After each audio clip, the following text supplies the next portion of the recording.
Good morning, good afternoon, and good evening, everyone, wherever in the world you may be joining us from today. My name is Francesco Del Carpio, and I am the CFAL York Operations Coordinator. I would like to officially open the third session in our Localizing the Canadian Supply Chain, Understanding Sector-Specific Impacts on U.S. Tariffs speaker series. I would like to begin today with a land acknowledgement. We acknowledge and recognize that many Indigenous nations have longstanding relationships with the territory upon which our campuses are located that precede the establishment of York University. The area is known as Tkaronto and has been caretaken by the Anishinaabe Nation, the Haudenosaunee Confederacy, and the Huron-Wendat. It is now home to many First Nation, Inuit, and Métis communities. We acknowledge the current treaty holders, the Mississaugas of the Credit First Nation, and that the territory is subject to the Dish with One Spoon Wampum Belt Covenant, an agreement to peaceably share and care for the Great Lakes region. As this is an online event, our participants may be joining from various locations, so I strongly encourage you to learn about the traditional land upon which you are located. With this, I welcome our moderator, our speakers, and our participants from around the world. Welcome to our webinar. It is now my great pleasure to introduce our moderator, Janet Song. With expertise in community development, business leadership, and strategic operations, Janet is committed to driving meaningful impact.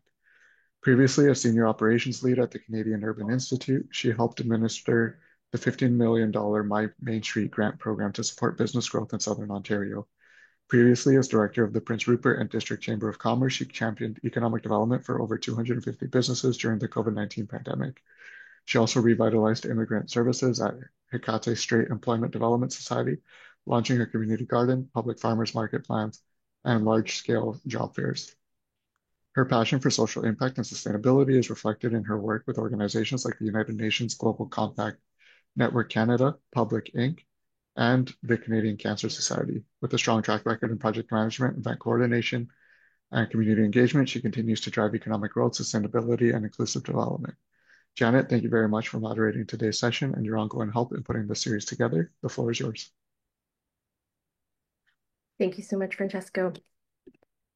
Welcome, everyone. And I'm going to go through a few key housekeeping rules. Okay, so back to where we're at. So the goals and objectives of the series, we hope to understand the Canadian sectors impacted by tariffs, analyze tariff impact, discuss policy and tariff responses, and hear from industry leaders. My outcome is to have a way we can co-create solutions together. At the end of every session, we have summary of resources shared after each session. And at the end of the whole series, I hope to supply you with a supply chain resiliency strategy guide for businesses where we were all contributing through the conversations and building up a playbook that we can all use and share with our business networks and strengthen that supply chain in our nation together. I do want to provide some updates from last session, specifically looking at how does the tariff world look like today?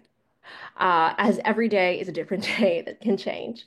With 25% tariffs on some Canadian goods, I am teasing them out to not have a lot of unknowns, which we can get in every session, such as 10% tariff on Canadian energy and potash exports, 25% tariff on Canadian steel and aluminum products, tariff on 25% tariff on Canadian automobiles, 25% on certain Canadian audio parts, with possible exclusions for CUSMA compliant goods tariffs that may only apply to the value of non-US content in qualifying vehicles and parts. If we were to just look at back a bit, the key thing to understand is that US, Canada, and Mexico have made this agreement, the CUSMA, or there's other variations of this, what it's called, but it means the same thing. And right now, there is still abiding by this. However, there is an issue where, and it goes to the energy sector as well, if things are not compliant with CUSMA, where things are not made in North America, or it doesn't qualify with the rules and regulations shown in CUSMA, then that is where these tariffs are shown. So today's agenda focuses on our lovely speakers. We're going to have these key conversations about the tariffs impacting the energy sector. How can we look at interprovincial transmission, and what does it look like for post-election, and how do policies impact the energy sector? And then we'll wrap up at the end with Q&A and roundtable discussion. We have lovely speakers today that will be talking about the energy sector. And I do want to open with a little bit about the energy sector before we dive in, knowing that this is a time of economic uncertainty with Canada's energy sector highly integrated with US, exporting about 85% of its oil production and significant amounts of electricity, natural gas, and critical minerals to the American market. The US tariff has introduced 10% of Canadian energy and potash tariffs on Canadian energy and potash, and 25% on other key uh, products that we have aforementioned. And most recently, there has been a tariff threat on foreign films impacting film industry. With going back to the energy sector, short-term impacts have been manageable due to Canadianized supply chain and but long-term tariff could slash oil, gas, mining output by nearly 7% by 2030, risking thousands of jobs and billions on export revenue. Today, let's learn straight from those who've been in the decision-making rooms in driving initiatives nationally. First, I'm going to introduce Stuart Mirror. He is the founder of ResourceWorks, journal turned resource advocate, and leading voice on energy security and sustainable development in Indigenous partnerships. With a master's in environmental history and decades of experience in public discourse, Stuart champions fact based, research driven advocacy for Canada's natural resource economy. He has founded Indigenous Partnerships Success Showcase and hosts the Power Struggle podcast. Expect powerful insights on Canada's energy future, supply chain resilience, building a connected and secure, sustainable grid, and the growing impact of US tariffs. Additionally, we have Jay Wilson, who's the Director of Energy Security at Electricity Canada, who has spent over a decade helping electricity companies across Canada manage business risk in a rapidly evolving energy landscape. Jay leads strategic work on grid security, both cyber and physical, Canada US energy relations, supply chain resilience, and federal energy policy. With experience at both federal and provincial government levels, including environment and Climate Change Canada, and holding an executive MBA and 2 environmental science degrees, Jay brings sharp insights into policies, partnerships, and risks shaping the future of Canada's electricity grid. And last but not least, Barry Penner. With nearly 2 decades in public office and deep understanding of law, government, and media, Barry Penner brings a rare and powerful perspective in navigating complex issues in the natural resource sector. As former BC Environment Minister and Attorney General, Barry helped shape critical environmental and energy policy in Canada's third largest province. Today, he advises companies, First Nations, and governments on practical strategies for engaging stakeholders and regulators and media, and he's also chairing the Energy Futures initiatives in partnership with ResourceWorks. So I am going to get started with some key to let our panelists introduce themselves and some of the key work that they have been doing. First, I'm going to start with Stuart, who's planning ResourceWorks, and then Barry, who's going to share a little bit about the Energy Futures Initiative, and a little bit more about his work in partnership with Stuart, and then we'll have Jay share about his work as well. So Stuart, I'm going to open the floor to you first. Yes, thanks, Janet. Hey, everyone. I have been working in the energy space as a journalist, as a public interest advocate for over 25 years. And one of the things I'm most excited about right now is my podcast, Power Struggle. As the name suggests, it is about the challenges of getting energy into our lives. That's really the underpinning of, I think, this conversation, but so much else that's going on. And powerstruggle.ca, you can see everything. It's on YouTube. This week, I'm so excited by this project. I interviewed Jean-Baptiste Ferzoz, author of More and More and More, fascinating thinker in Paris. And his ideas have, I think, been disruptive, welcome, because they're challenging convention. I think we all have to do that. There's so many ideas that the public has that get into policy tracks that do need to be questioned because change happens, and we're part of that. With the Indigenous Partnerships Success Showcase, we started that 6 years ago because there was a realization in British Columbia. We were the first jurisdiction, I believe, anywhere in the world to bring UNDRIP, UN Declaration of the Rights of Indigenous Peoples, into legislation. And we wanted to give meaning to that at ResourceWorks. So we hosted it. It's been going on all these years. This year we are shifting, and this is an important point I want to make quickly, into where we see Indigenous business organizations, First Nations governments, and investors going, which is into more intense relationships, business ownership, equity stakes in projects. And so what we're doing is a smaller, more exclusive, refined group where we have deal rooms, we have a CEO forum, because we've been hearing from our stakeholders that that's where the action is, but we're also recognizing success. It's in the name of the event, and we'll have our Shared Prosperity Awards November 13th in Vancouver, in Indigenous Partnership Success Showcase. And it's been a way to connect into what's going on. It's in Vancouver, but it's also really national in scope. And there's been so much change over those years. You can't take anything for granted in terms of what the aspirations are of First Nations. In my opinion, recently I was in Fort Nelson. I'll come to that in the next questions, where First Nations are struggling to live and make decisions on their own according to their own lights. And we're in a wonderful era where that's happening. So I'm energized and excited by the project I've told you about, and it keeps me very eager to get to work every day.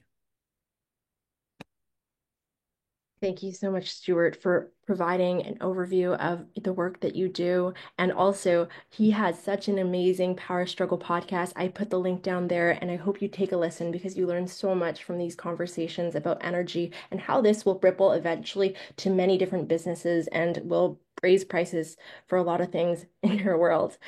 Okay, next I'm going to pass it off to Barry, and I'm going to share some slides that he is sharing about his work.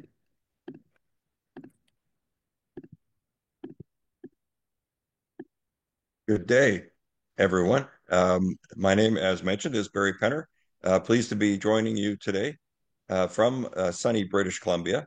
But I know our audience is across Canada and perhaps beyond our borders, the Canadian borders as well. A little bit about Energy Futures and what we do. Janet, if you just move to the next slide. We are a spinoff of ResourceWorks. You just heard Stuart Muir, our founder of ResourceWorks, talk about what he's focused on these days. Working with Stuart, I've been zeroing in on the energy aspects, particularly with a keen focus on British Columbia, but we're learning a lot of lessons that apply, I think, in many other parts of Canada. And by zeroing in on energy policy, and as Stuart alluded to, maybe questioning some sacred cows, we've revealed and brought forward to public attention a number of things, such as British Columbia being at risk of not meeting electricity reliability standards.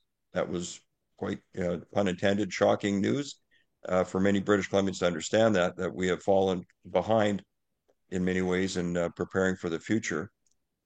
Taking a look at the viability of electric vehicle mandates and just how much more work is needed to be done, including perhaps as much as more than 2 more Site C dams worth of electricity. That's a new large hydroelectric project that's not quite complete, but almost is. But just for electric vehicles, we might need 2 more of those in terms of the amount of electricity required, and identifying a few other questionable policy objectives which aren't necessarily matching up with what's the reality on the ground. Next slide. Just to put this in perspective, again, it's BC focus, but just set the stage.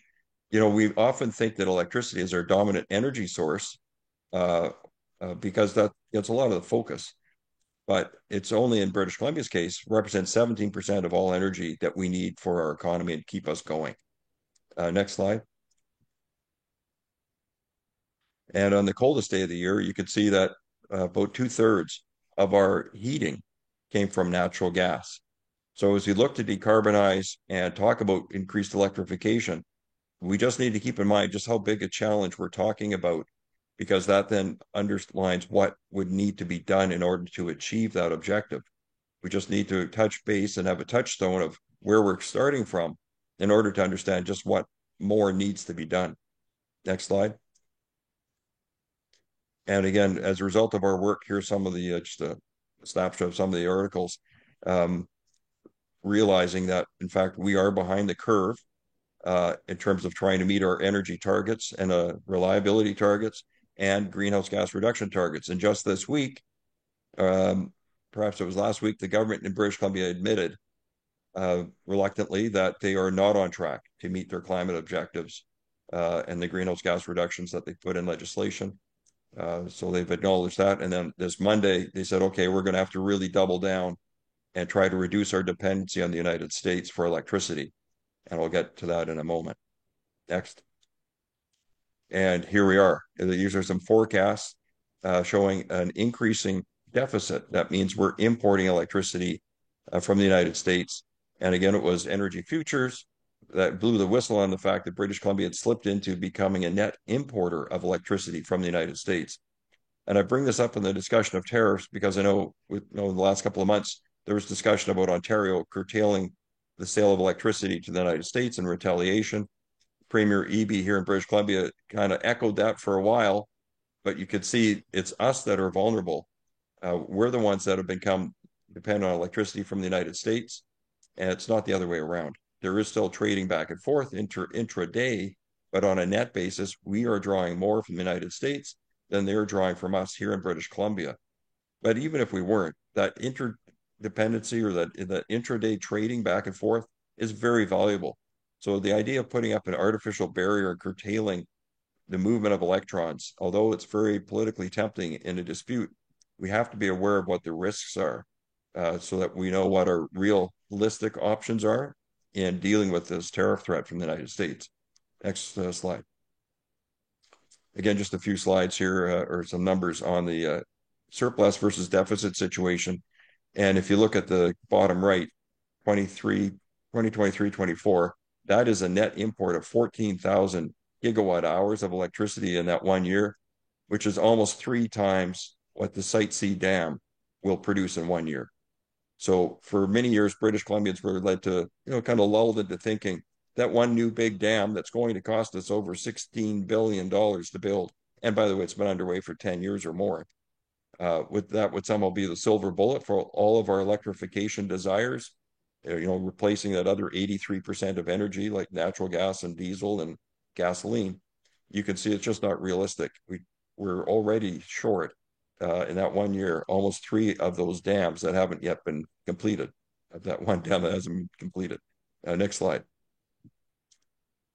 And so again, we're not unique. You can see across North America, there's a surge of electricity demand anticipated with some of the technological change that we're seeing, the massive growth in data centers, artificial intelligence, and then the electrification policies that various governments have been implementing across North America, which are actually consciously designed to drive up electricity demand at a time that, in British Columbia's case, we're already dependent on imports. So these very policies that we're setting up are actually increasing our dependence, in British Columbia's case, on the United States at a time when we're saying we should be less dependent on the United States to insulate ourselves from tariffs. We actually have policies that are making ourselves more dependent. So there's some cross currents here at play. Next slide. And again, just to show again how we're being held back by resource inadequacy. According to the government's own document from a year ago, there are 7,000 megawatts of proposed new industrial demand that is waiting to be served. It's not being served. And to put that in perspective, those are really jobs. When new industry is being held back because they can't get electricity supply, those are jobs that are not being created. That's tax revenue that's not being generated to pay for healthcare services, policing, all of the things that we expect in a modern society. So that it just to underscore the importance that we have adequate energy supply and reliability so we can get on with building a stronger economy, creating jobs for the future. Next slide. There's a lot of hope about hydrogen in British Columbia. The government has spent hundreds of millions of dollars pursuing this, and it's really gone nowhere. And you can see this in this headline. This was going to be the biggest project in British Columbia. The premier came out and endorsed it, but this company said they needed 1,000 megawatts of firm electricity supply, which, as you could see on the previous slide, we don't have. And the project fizzled out. Next slide. Challenges around heat pumps. The government here, that's their preferred choice. And by 2030 in British Columbia, there's a provincial law that every place in British Columbia for all new residential construction and commercial construction cannot use natural gas for heating. And, that's raising concern in some of the other parts of the province where it gets colder in winter, that is not necessarily a wise choice. And next slide. Of course, heat pumps only work when you have electricity supply, and we tend to get a lot of storms. And we're seeing with climate change, the intensity of those storms seems to be getting greater. And if you can, I didn't do it, but you can graph out a curve going up, showing the increasing frequency of power outages over the last 20 years in British Columbia. And that curve is steepening as we're getting more impactful storms, knocking out electricity more often in British Columbia. Next slide. And just a bit of this applies across the country. Electrical vehicle mandates. The federal standard is, as you can see in the second kind of gray area there, 20% by 2026. So that's actually starting about now because the 2026 model year cars are arriving on dealers' lots now. But you look at British Columbia, we have a 26% standard, which is higher, and then 90% by 2030. That's actually only about 4 years out in terms of when those model year cars would start appearing. And if you don't comply, there's a $20,000 penalty per vehicle that the governments have attached. So when we talk about affordability crisis, some of this is self-induced. Next slide. And again, just about some of the policy trends and uncertainties. The federal government rebates for EVs dried up in mid-January with very little warning. And yet the governments have not reduced the mandates. In British Columbia, they just announced last week that they are also canceling our $4,000 per vehicle rebates. There had been a $5,000 federal rebate that is also shriveled up. And yet the EV mandates have not been reduced. And we're seeing early signs that the percentage of EVs being sold in Canada has fallen off a cliff so far this year because those rebates have dried up. Next slide. And there's the inadequate infrastructure that we currently have to meet those EV mandates. Billions of dollars. We've done a study on this. We'll get to that. We won't have time to talk about it, but we've identified billions of dollars of extra infrastructure that's needed to make this feasible for people to actually do this, especially in people that don't have single family homes but live in apartments. And about 40% of British Columbia's population does live in multifamily units where it's not that easy just to plug in at home at night. So you have to have public charging infrastructure, which is something that's often lost in the discussion. Next slide. Just a couple of reports we've put out. We've just put out another update on the electric vehicle situation in Canada, and that's available on the Energy Futures website if you want to give that a look. And next slide. I look forward to the questions. Thank you so much, Barry, for providing that overview and also sharing the state of what BC is going through, because we hear about major fires, forest fires, and how does that impact our electricity and how does this impact Canada's electricity? Now we're just going to bring this to Jay Wilson, who's the Director of Energy Security at Electricity Canada. Please share a little bit about what you're doing right now nationally. Great. Thanks, Janet. Yeah, hi everybody. Thanks for inviting me to speak to you today. So Electricity Canada is the national sector association for the electricity sector in Canada. We have members in every province and territory from coast to coast to coast. So our members are the utilities and energy producers that at the end of the day are serving about 90% of Canadian customers. So if you're in Canada and you've got an electricity bill, it's probably from one of mine, and so sorry about that. Like a couple of quick facts about electricity, because I think we've got some really great questions that we should get to. But electricity in Canada is one of the cleanest electricity grids in the world. Right now, we're at least 84% non-emitting. These are sort of lagging numbers as well, because we of course get the numbers a few years later than it actually happens. The sector's cut emissions by more than half since 2005. On the economic side, there's about 100,000 Canadians that are employed by the electricity sector. We generate about 617 terawatt hours of generation. That's and the sector overall contributes about $36 billion in GDP to Canada's GDP. One of the things my CEO likes to say is that that's maybe not as much as some other sectors contribute in overall GDP, but it is the first $36 billion in GDP because, as everybody here knows, when the power goes out, everything stops. And some of the things that Barry and Stuart were speaking to is is really critical. The number one thing that is the priority for the sector is reliability. Can everybody get the energy that they need to do what they need to do? Stay safe in their homes, to be able to, produce if they're in industry, be able to, serve their clients in a business. So, we're overall we're at 99.89% reliability. That's across the country. That varies greatly from where you might be specifically. If you're in a rural or remote location, your reliability is much lower than that. And there are real challenges around how we can address those. But we're really aiming for 99.99% reliability, and there's really good reasons for doing that. The trade is a big part of this conversation here. So the sector obviously is it's what I would call a hard infrastructure sector. It relies on a lot of physical assets that to produce and transmit and distribute the power to where it's needed. So that's a lot of equipment that needs to be purchased. A lot of that comes from the United States, and a bit like the auto sector, where a car is not really made in the United States or Canada. It's made in both. It's crossed the border, however many times in order to be before it gets to final assembly. A lot of the things that we use in the electricity sector are similar, right? So a transformer may cross the border several times. It may be assembled in several different countries.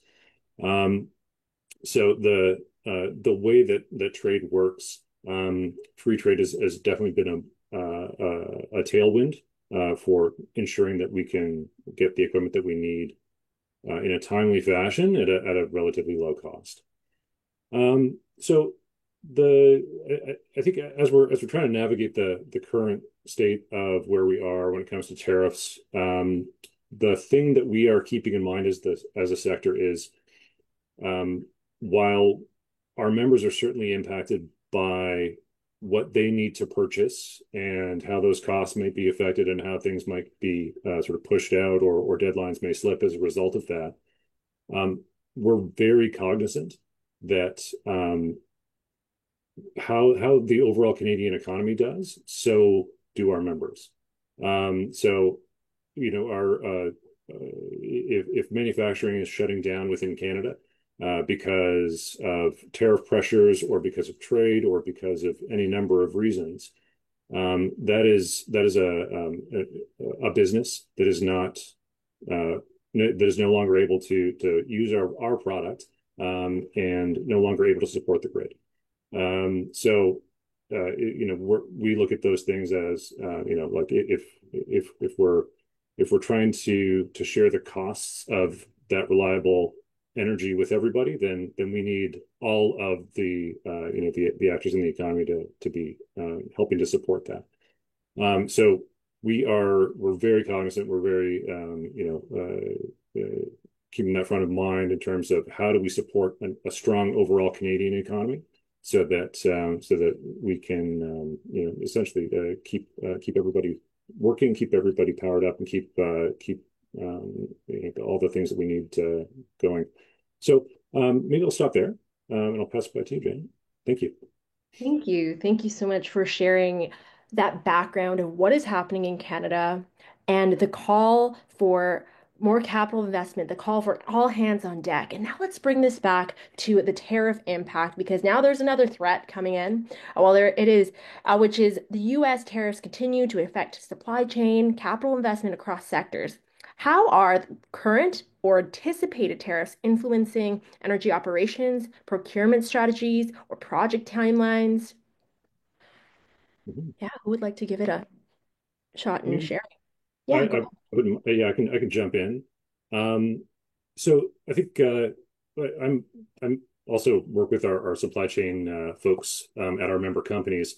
The things that we're hearing from our members is really this puts more urgency on the things that they were working on already. So if we go back to in the midst of the pandemic, which about 4 or 5 years ago, we had a series of supply chain shocks that really put a challenge to a lot of our members in terms of how do they find what they need to do. And that's when I think our real focus on how do we bring manufacturing and sort of stockpiling, how do we manage our supply chain better, closer to home, so we have more control over it. So this is basically poured gasoline on that fire, and put real urgency around that. The things that our members have had real success with is working with, we do manufacture a lot in Canada. We don't make everything here, but there's a lot that we do make that, and certainly in terms of our sector. So what our members try to do is work with the suppliers they already have and try to assess, like, would they like to grow? Would they like to, if they're already producing one type of transformer, would they like to produce a different kind? Would they like to produce more of them? And figuring out, well, if that might be the case, then what's the pinch point? What's holding them back? Is it financing? Is it because they can't get a long enough term contract? They can't count on our member being, still having that demand for that product in a few years, because some of those things can be addressed through those ways. So our members are doing that, and then as associations do, we try to first share that information with the rest of our members that are maybe not on the leading edge of it, and then try to work towards how do we scale this up and roll it out to others. Thanks, Jay. It's important to hear about the interconnectivity of your sectors, from BC Hydro, Toronto Hydro, Hydro One, even Indigenous communities. So Stuart and Barry, would you like to share a little bit about, how you are seeing the tariff impact on the work that you're doing? I could jump Go in. for it. I think we're in a definitional moment past the election. One definitional issue is, what does it mean to be an energy superpower? This is a seeming commitment the Prime Minister has made. He's talked about renewables and conventional in that. So everyone's waiting to hear more, I think, before some decisions can be made. That is something that will have to be fleshed out. What is diversification? I think there's a lot of definitions of that, and it means legitimately different things to different people, but I think it's also subject to political discourse and argument. And it's a really important definition.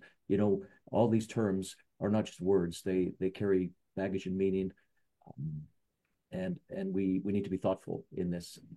What is energy transition, and how does that figure into what we're doing? Again, definitional challenges. But let me tie this up with 3 stories from my recent travels in Prince Rupert, the port of Prince Rupert, at Trigon Terminals. It used to be Ridley Terminals, federal asset, and it's now owned by First Nation. And they used to ship a lot of thermal coal, but they're not doing that anymore for a combination of reasons. They're using the site staging area for that to build capacity to ship liquid petroleum gas, LPG, which is a growth area, huge opportunity, especially Japan, other countries. And already the West Coast, Northwest Coast through Prince Rupert is supplying like a fifth of the propane that Japan uses. So big growth area. And also ammonia, hydrogen and ammonia. Turkey is going to be getting it to the coast by rail, and there's certain transportation challenges and probably social license ones as well that come with that. And there's no ceiling to the market, no known ceiling in Japan and Korea for hydrogen and ammonia. So lots is going on up there, and they are, I think, looking for a blueprint on how you do this in different dimensions. Let me go to the second example. Last week, I walked around Aspen Point, one of the sites where Enbridge, operating in 3 North American countries, huge network, as you all know, they're adding electric-driven compressor units to replace the gas turbines, these massive turbines, just like on the jet when you're looking out the window of your Airbus. That's been used, that technology, to compress gas into the pipeline network so it goes to where it needs to go. I stood only a few feet away from the newly finished infrastructure for the Coastal GasLink pipeline, where it will tie in. That's a TC asset where it will tie into Enbridge's station west of Dawson Creek. And the cool thing there is that through regulatory pressures and change, they are moving from gas turbines, which consume a lot of gas energy, to electricity-driven compression. So this is one of the trends. It's not really front page news. It's just one of those many things. And to me, the transition we're talking about should be one where it's like 1,000 things. It's not like one thing, right? The third thing is in Fort Nelson. So I met last week with members of the Fort Nelson First Nation. Fort Nelson is way up in the top right of the map of BC. It's 4 hours drive from the remote city of Fort St. John. A lot of people think that's remote. And their grid connection is not with British Columbia, though they're in British Columbia. It's with Alberta, just that one line coming out. Recently, they lost their local gas generation for their community, and that was due to regulations in British Columbia that's being phased out. So all they have is that one slender thread of power. What are they doing? They're converting 2 former natural gas wells for geothermal. They're sourcing the equipment for that. I believe when I plugged into the project a few years ago, it was coming from Germany, very specialized equipment. And I understand that is still coming. And so that's a story of resilience, of community independence from other energy sources. If it's geographically isolated, not the only First Nations in in Canada facing this issue, and they're facing it their way. And I was really struck by the pride of the First Nation in doing this. It's very expensive. The deal is very complex. It's got federal and provincial money. It's got their own capital. It has attachment to investment of the nation's treaty settlement monies into doing something they think will grow their economy. So that's kind of 3 little stories that to me are part of something going on in Canada that's really important, and we're all part of it. Yeah, thank you so much for sharing about your Northwest to Northeast road trip and how inspiring that is from someone living in Prince Rupert and talking to Trigon, trying to even get them on this call today, and hearing about the power of diversification, the importance of how can we make more interconnections? How does intertransmission electricity look like through Canada? Because we're so huge and vast, and how does it work for us to be self-reliant in a way to be stronger together? Barry, anything to add before we move on to talking about that that interprovincial trade aspect things? Yeah, just on the tariff front, it's really made us sit up in Canada and reevaluate many of our previous assumptions about the reliability of our southern partner, our southern neighbor, which has been our partner. Our largest electricity interconnections have been north-south between Quebec and northeast United States.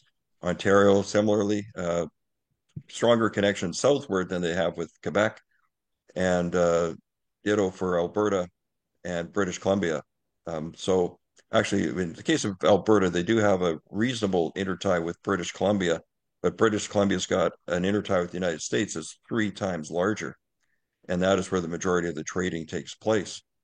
And it's been just assumed, even in BC Hydro's most recent integrated resource plan, that to meet those upcoming shortages that they were anticipating in supply in the near term, that they would rely on imports. It's just assumed we can rely on imports. And so that's again why this whole idea of tariffs and a reciprocal trade war and threats being made to interrupt the flow of electrons that we've come to depend on is so concerning. And it underscores, again, just a need to always think about possibilities that we aren't necessarily confronting today, but could conceivably happen tomorrow. And it just underscores the importance of us generating more electricity in Canada on a reliable basis, and not just assuming that our southern neighbors will always come along to bail us out when we want them to or need them to. We can get into, I guess, talking more about the opportunities for east-west connections in Canada. I know that's a common question. Many Canadians wonder why we don't trade more with provinces than we do with the United States. And that's maybe what our next subject is that we'll get into, Janet. Yes, well, thank you for leading it into that, Barry. And I love your initial presentation of if we don't have electricity, we don't have jobs. And there's a growing discussion about building more connected grid across provinces. How do we be stronger together? In your view, to all the speakers, what are the key barriers and opportunities in advancing interprovincial transmission in Canada?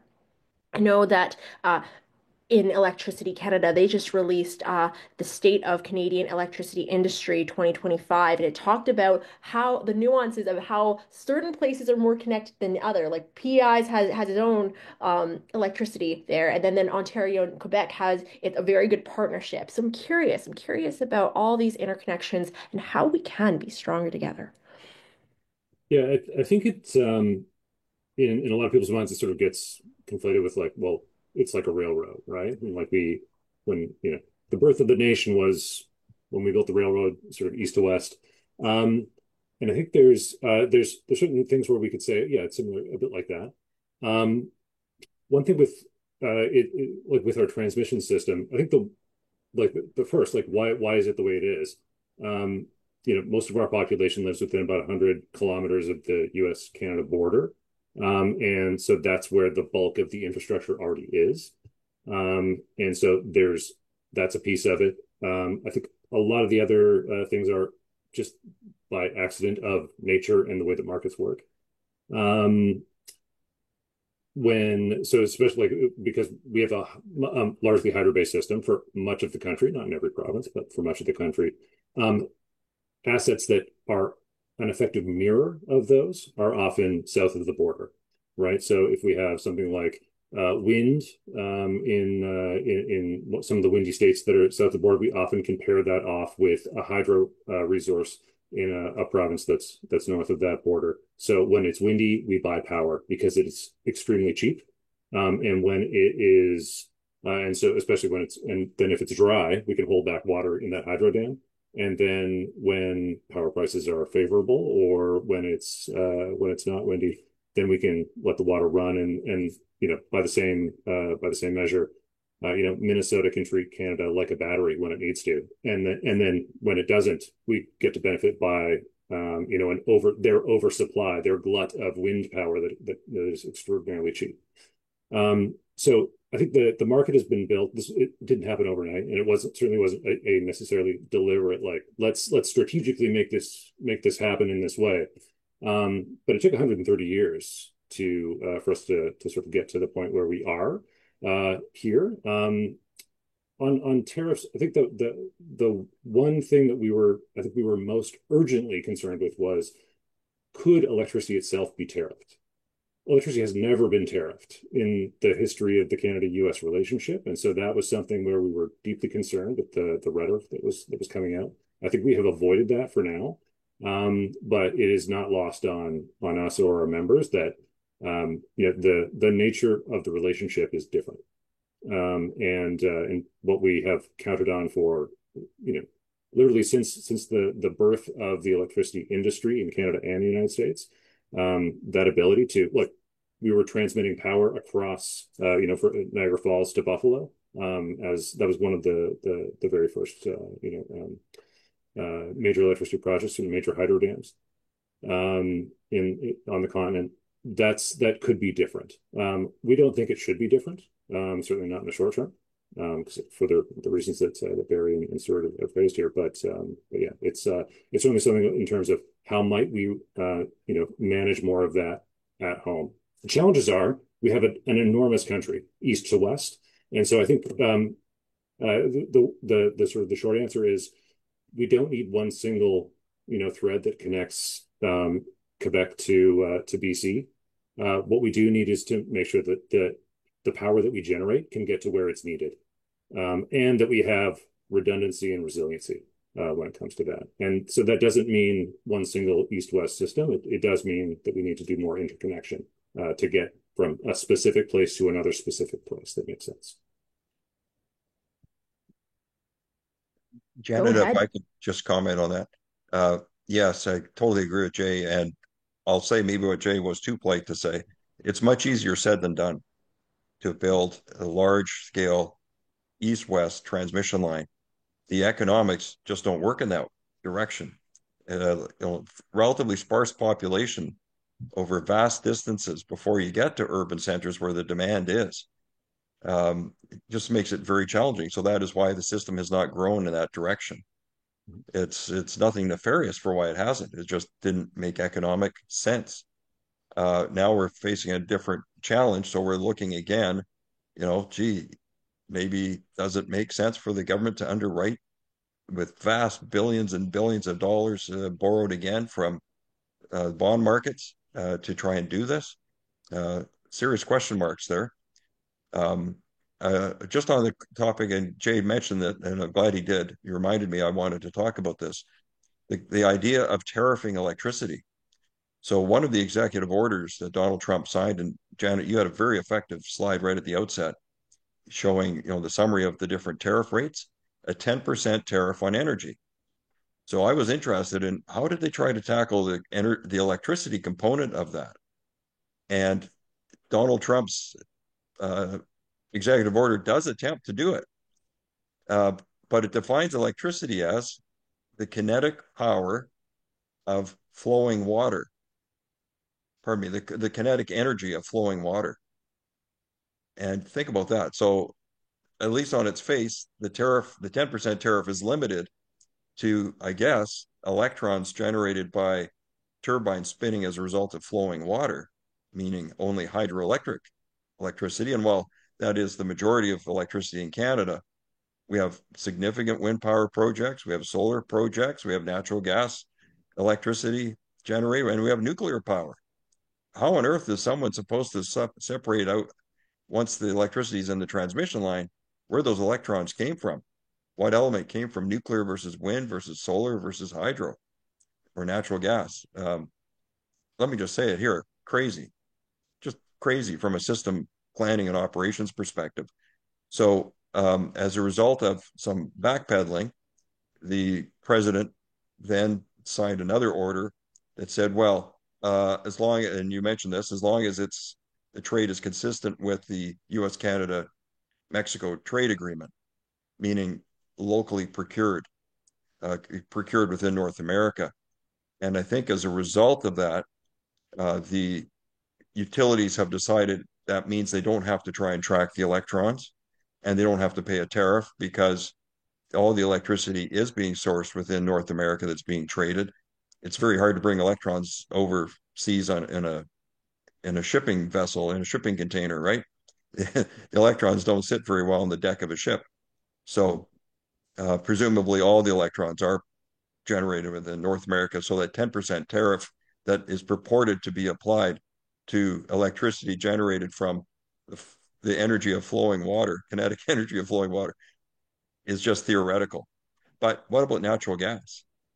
If LNG were brought into North America and unloaded, then that 10% tariff, I think, would apply if natural gas were moved across the border. But at this point, I don't believe Canada is importing any LNG. We're hoping to soon export it very soon from British Columbia for the very first time in Canada's history. But at the moment, we're not bringing natural gas in. If we did, I think it would be tariffed if we tried to move it across the border. But again, at this point, that 10% tariff on natural gas moving across the Canada-US border, I think is theoretical, but it's currently being exempted because of, the locally sourced provisions of the US-Canada trade agreement. Thanks, Barry, for really defining what that CUSMA tariff 10% energy looks like and means. And it doesn't mean much right now. It's not really impacting us much right now, but maybe in the future. Stuart, go ahead. Yes. The major barrier here, to my mind, is political will. It's not engineering. I think Jay and Barry are the authorities on the policy side of that. But to me, if we want to do it, let's do it. And we need incentives. I think the superpower concept is an incentive. It's almost, I remember in Vancouver, we hosted the Olympic Games in 2010. It was great. But in the years before that, because we had to host the opening day, the purpose of government became, okay, we need to get this transportation gridlock unbottlenecked. We need to build that bridge. We need to refresh that stadium. We need to make sure the convention center is built. All these things, they wouldn't have happened if we didn't have that thing. And if you do that on a North American scale, like the World Cup we're hosting soon in 3 countries, if there's a shared sense of purpose and a deadline and a focus, I think it's amazing what humans can do. And again, diversification comes back to that. Another concept I think is important potentially here is the National Energy Corridor Framework. Big talking point during the election. Is it just going to vaporize and just be something that comes out of a think tank occasionally? Or will it be an organizing principle, maybe inside of the superpower delivery model that the Prime Minister, I hope, is thinking about right now? That's high level stuff, and I'll leave it there. Yeah. Well, thank you so much for your time. And if anyone wants to raise their hand up one last time, feel free. And I guess last key takeaways, I always want to bring it back to the businesses. How does business get impacted in all of these things? And the change of policy, we just had our elections. What are your thoughts for a small business right now that is really nervous of their overhead of electricity? What do they make of it? How do they plan ahead with just the what ifs right now? They can be overwhelming and they don't even want to think about it. Go ahead, Stuart. I'm going to jump back in just to share something I'm hearing from all over the place is permitting. I don't think this is just a BC thing. It's definitely a BC thing, but the speed of permitting, things have gotten congested. I see nodding from Jay. It's a Canadian thing. Okay. And what can businesses do? And that's the perfect question to be asking here, in my opinion, Janet, because those big businesses, the preoccupations, the challenges of those big businesses, it's difficult for governments to be sympathetic to them. But let's not forget that small businesses depend on those big businesses to succeed. Maybe their customers, clients, all of that. And I didn't intentionally come on to point to a particular process, but next week on the 13th, I think, of May, there's a process for a extension of a route that is needed in British Columbia with the CER and small businesses that see stake in it can plug into it. But I would say that about if you think something's beneficial and it's attached to a regulatory process that will result, one hopes, in a permit being issued, use your voice. It costs nothing to do that. That's one thing you can do. Yeah. Voice is important. Go ahead, Barry. Sorry, Stuart, I mean, thank you. Permitting is, I think, like I literally have that in my notes and then exclamation points. So it is a huge issue, A couple of years ago, we did a report called Build Things Faster. That's something where I think that sort of sums up, not only what are we dealing with, but, there are lots of places in the world that are doing a relatively good job, and what can we learn from them? So I think that's something that we've done. I think for a lot of the businesses in Canada, what I'm hearing is like just this, it's uncertainty. Uncertainty is a killer. It's not tariffs. If we knew with certainty that it was going to be a 10% tariff, that'd be bad. But you could plan around it. We don't know what the tariff will be. We don't know what these impacts will be. They could be higher. They could be lower. It depends on, what side of the bed somebody wakes up on, it seems. And that is the killer. Especially for the industry that I work in, it takes 10 years to build some of these assets. And so you need to know with absolute certainty that you need it, that you can get the financing, that you can get the labor, that the labor wants to show up, that it believes that it will be built. Certainty is a necessity. So the extent that I think I think this was a consequential election. I think we've got some different focus for the elected officials this time around, certainly. And I think they are focused on a lot of the right things. And I think providing that certainty so that folks can make those investments over the long term, so that large and small businesses are looking in the same direction, and that we can, essentially get out of our own way on some of these things. We have no control over what happens south of the border, but we're 100% responsible for everything that is happening within our border. And I think we could, in some ways, do a bit more strategic of a job of a few of the things we're doing. And I think permitting would be a great place to start. And Janet, if I just squeeze in a quick comment, I I was encouraged by the election that the economy writ large was the number one topic. Came in different forms, but I'm glad that there's a consensus. We need to focus on the economy. And for small businesses that are worried, I think they need to know there's reliable and affordable energy. You can't make many plans without electricity. You know, Jay, you said electricity sector is only $36 billion to the economy. What would the impact be if we didn't have electricity? How much would our GDP drop? It would The drop to rest, zero. It would be nothing. Without electricity, you don't have any of modern society functioning. And I mean, almost none of it. So reliability is key. Yes, we want environmental performance. We want to keep improving, but you also have to keep your eye on reliability and then affordability. And I think that's a message that came through the election as well. Concerns around affordability, all playing into trying to maintain a strong economy. Well, thank you so much. I think that that is a great way to end our session today of the importance of reliable energy and and thinking about permanent, thinking about our voice and raising it as we did with voting. I'm going to share one last thing, which is our session next week. It is focusing on critical minerals from mine to market, how tariffs and trade tensions are reshaping Canada's critical minerals strategy. I hope you can join us on Thursday, May 22nd. And please follow CFAL York LinkedIn for latest updates. Anything else from you, Francesco? No, thank you so much. I just want to quickly echo your thanks. Thank you to Jay, Barry, Stewart, everyone for being here and sharing your experience and um, for having this discussion with us today. A lot of insightful information was shared. And thank you, of course, to our audience for taking the time to be here and joining in on the conversation. And thank you as well, Janet, for all of your help with this series and for moderating the session. And yeah, I think you've covered everything with everything upcoming. I think just a quick reminder that this is being recorded and will be up on our YouTube channel.